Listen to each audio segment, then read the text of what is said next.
প্রিয় শিক্ষার্থীরা, আজ আমরা পড়ি ও কথা লিখি শিখবো। ঠিক আছে, এখানে কত 1 2 3 আছে। ঠিক আছে, তাহলে এই তিনকে আমরা কি বলবো? একক। কি বলবো?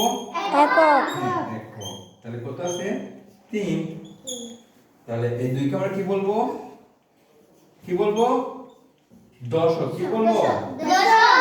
দশক মানে দুই দিয়ে একটা শূন্য। ঠিক আছে, এবার এই এককে কি বলবো? শতক। হ্যাঁ, ঠিক আছে।